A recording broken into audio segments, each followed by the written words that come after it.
To see a world in a grain of sand and heaven in a wildflower. Hold infinity in the palm of your hand and eternity in an hour. Those are the famous first four lines of William Blake's poem, Auguries of Innocence. Welcome, everybody, to the other corner of my living room. This is my bookshelf that I lovingly refer to as my bookstore because it is in no order whatsoever, and so it makes it an adventure to go digging through it. And right over there is the desk that is my pulpit for these COVID days. Anyway, I wanted to do something a little different and go through one of my favorite poems by William Blake. It's one that caught my attention when I was a teenager. I heard these first four lines, and they stuck with me ever since. I've since read and reread this poem, and each time I read it, it just kind of opens up like great poems often do. So I want to read a little bit more for you, start from the top and read a little bit more, and then we'll talk about it. And as time goes on, we'll go section by section and bring out some of just the beautiful images that are in this poem. To see a world in a grain of sand and a heaven in a wildflower. Hold infinity in the palm of your hand and eternity in an hour. A red robin breast in a cage puts all heaven in a rage. A dove house filled with doves and pigeons shudders hell through all its regions. A dog starved at his master's gate predicts the ruin of the state.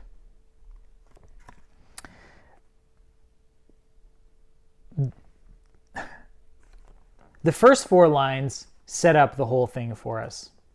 They talk about how a grain of sand is the same as the world. There's a whole ecosystem in a grain of sand, as there are ecosystems in the world. And a heaven in a wildflower. How many heavens are there? How much beauty is there? Well, how many wildflowers have there been? And how many wildflowers will there be? These opening lines are talking about how the small things in life represent the massive, the cosmic beauty of God. And he moves from all of those, he moves from holding infinity in the palm of your hand, something that is finite, and seeing eternity in an hour.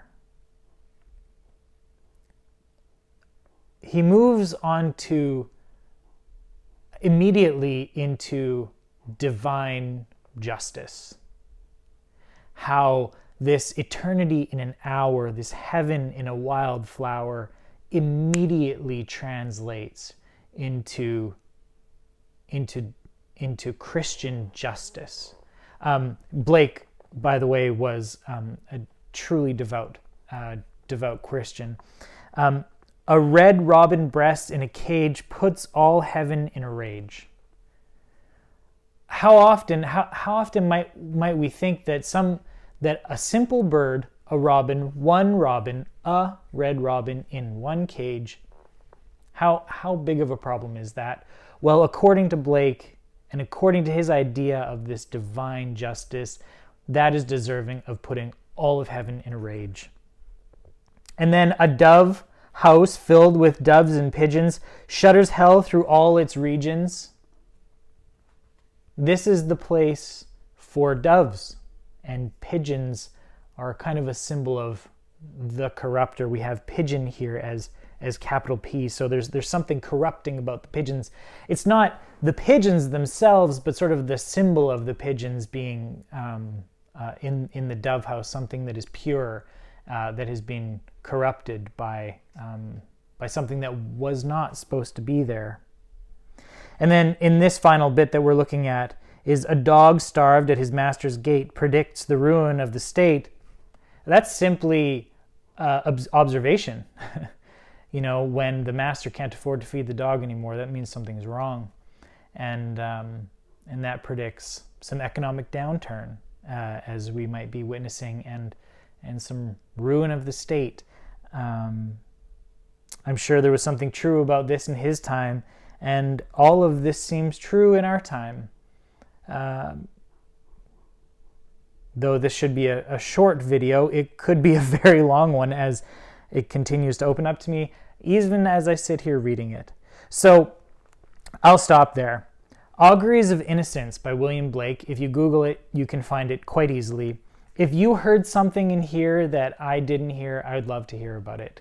Put it in the comments, or email, or call me. But I really do look forward to going through this poem with you, and I hope that you're looking forward to it. And I hope you've enjoyed my bookshelf and this little bit of today's poem. Have a great day, everybody.